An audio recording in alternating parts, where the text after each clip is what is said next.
Hello! My name is Kristen, and I am obsessed with all things play-based and child-led learning. Truly obsessed. I am here to help you navigate the messy and the magical on your journey to a play-based program. It is truly magical on the other side, and I want you to feel each day what I feel when I walk into my classroom. I am the homeschool mama to 4. I'm the founder of a play and nature-based preschool and forest school, and I am here to cheer you on. I'm ready. Are you ready? Let's get going.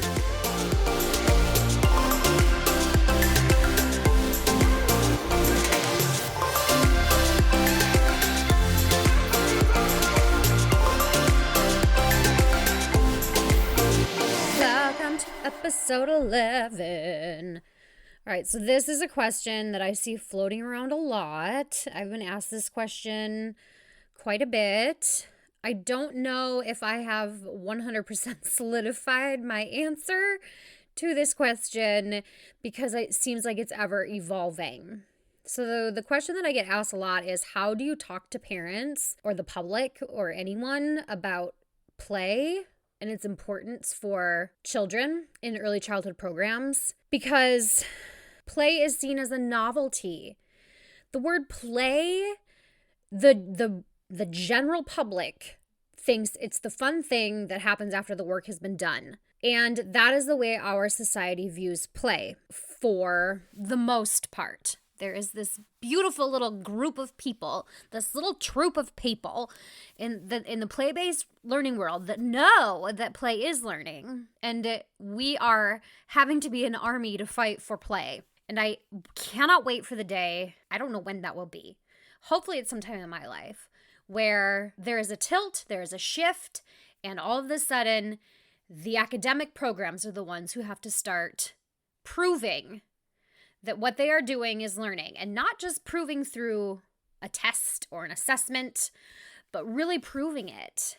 It would be really cool to see like a longitudinal study.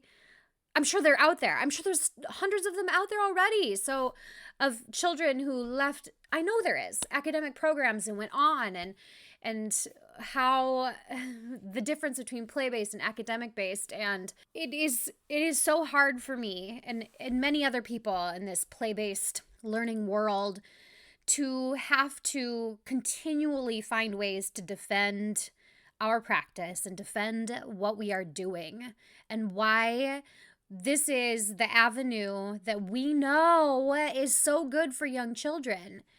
So someday, I don't know when, but someday there will be a tilt and there will be a shift and it will be more of the norm and we don't have to have these discussions anymore. But in the meantime, we still have convincing to do. We still have to convince ourselves because we, again, as a society, we grew up thinking that play was the fun stuff and that the learning happens in a classroom sitting at a desk with a teacher telling you all of the things, and then you learn it and then you test on it and then you move on. But chances are all of that stuff that you in regular traditional school, you would have forgot it like 3 weeks later because you didn't actually really learn it. It wasn't good, sticky learning. Well, play is sticky learning. So sometimes, and we still have to convince our own selves that play is learning. And we need to convince parents who are sending their children to our programs, trusting us with the lives of their little children. And we know that the lives of their children are in much, much better hands than in an academic-based program because we know that our practice and our environment and our programs are 100% rooted in brain research. We know this. So here are a list of 4 things that I am suggesting to help you talk with parents about play, talk with yourself about play, talk with your community about play so that we can become the norm, so that we can educate more people. Number 1, let them know that your program or your classroom or your home program and the activities and the environment that you have, they are totally rooted in 100% brain research. Your program is built upon research of the brain that has showed time and time and time and time again all over the place that children learn through play. End of story. Let them know that you have built your program on what scientists and researchers have found is the best vehicle for learning, which is play. You can provide the research to them. Have a huge file of play articles that every time you see one, print it off, put it in a file folder, put it in the cabinet, stick it in a stack. I am not organized, so like all of my things are everywhere. But I do have an organizer at my preschool, and so she puts it all together and puts it in a file or in a binder. Then you have a whole entire library of research articles based on play-based learning research.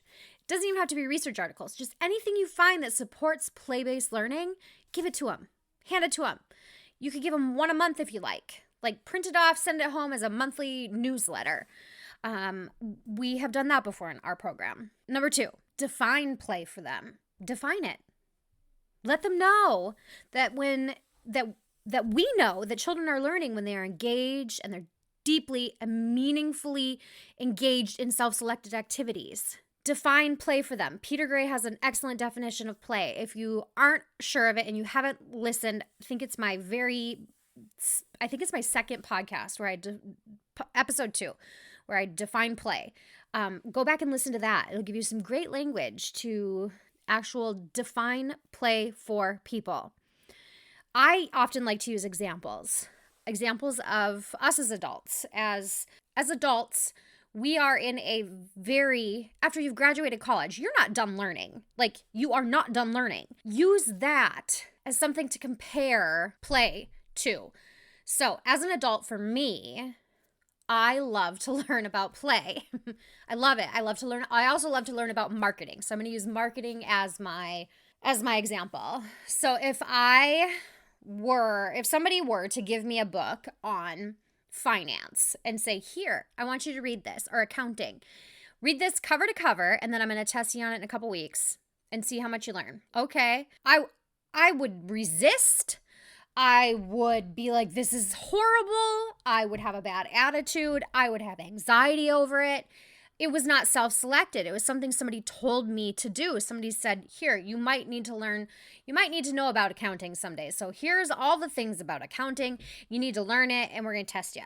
Me, I don't care about accounting. If I need to learn something, I'll figure it out as I go. However, if somebody said, hey, what do you think would be something really cool that you would want to learn about now? I would be like, ooh, I want to learn about marketing. So I'm going to pick up Seth Godin's book called This is Marketing, and I'm going to read it cover to cover in one night.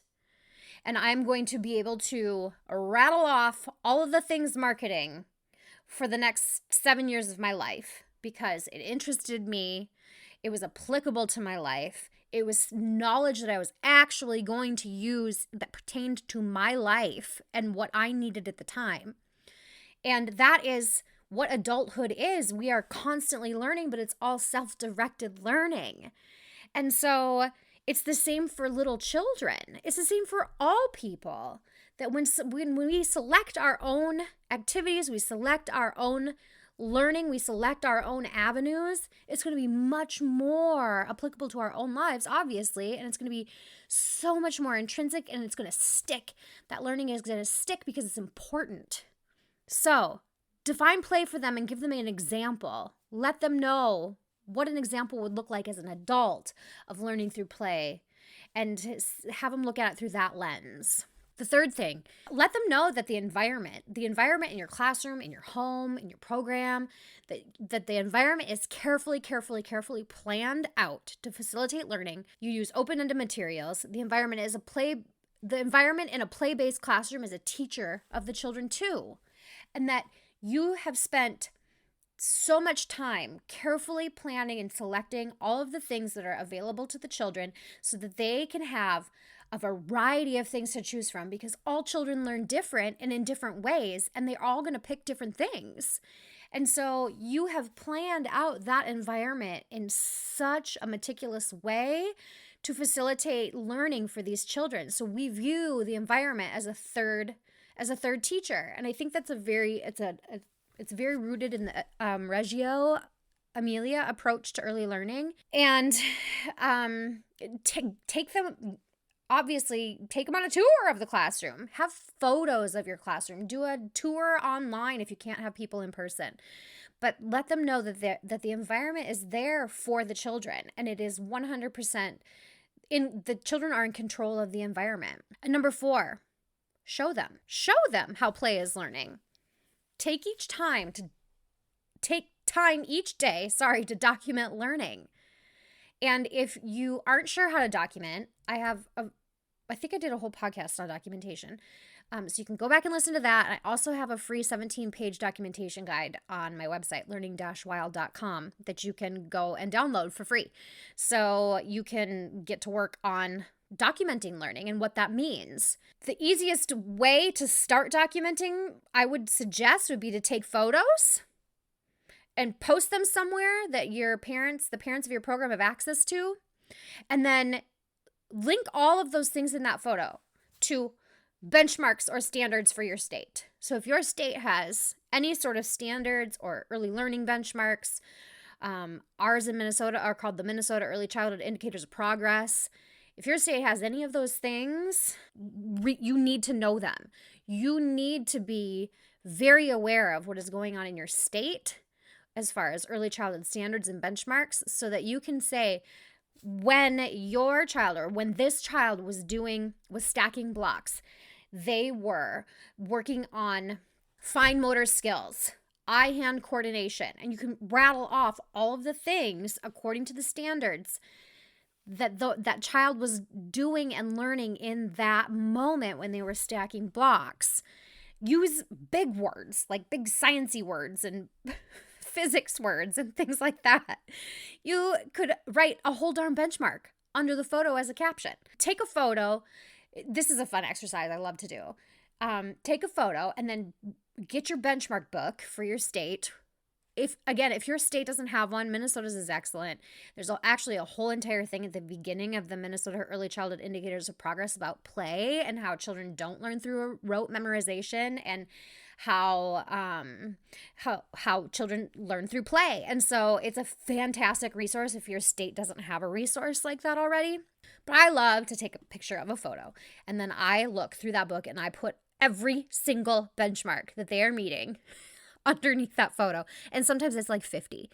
So that's a fun exercise to do. And if you are, again, trying to convince yourself too still that play is learning, I think that is one of the best exercises that you can do, is take some photos of your time with children in your program or in your classroom, and then go home and spend some time writing out every single benchmark. Peel through that benchmark book and write down every single benchmark that would fit from that moment in time that child was doing or that group of children were doing. It's a really, really fantastic way to open your eyes to that play is learning if you're still convincing yourself. And it's a fun exercise to do to show parents as well, because unfortunately we have to prove that we know what we're doing in the play-based field. And again, I hope that changes someday. But for now, there are fun ways that you can do it, and you can tell that this whole entire conversation gets me on fire and gets me really excited, because I do believe I put a positive spin on it instead of, I have to prove this, that, and the other thing. I look at it as a fun challenge, that I am a freaking play detective, and I get the opportunity to sit and observe and watch these children learn and watch them play and peel through it and detectivize. I just made that word up. Detectivize their play and their actions and bring it in and wrap it all up in a pretty little bow and say, by doing this, they learn this, and this. All the 50 million standards that they're learning in that one moment of stacking blocks. I think it's fun. And if you do this week, I would and you put it on Instagram or Facebook, I would love for you to tag me in it, because it's so fun. It is a fun thing to do. It's a fun exercise, and it really opens your eyes, and it can open the eyes to the community and the parents that you already have in your program, and let them know that play is learning. Play is learning. So there you go. My 4 tips for helping parents understand play, and that is how we learn. So I hope you guys have a fantastic day, and we'll see you again soon. Hey, I need you to do me a huge favor. If you liked listening and you want to be able to hear more, can you please go onto iTunes and leave me a 5-star review? I would so appreciate it. And then connect with me on Instagram. It's learning.wild. We'll see you around.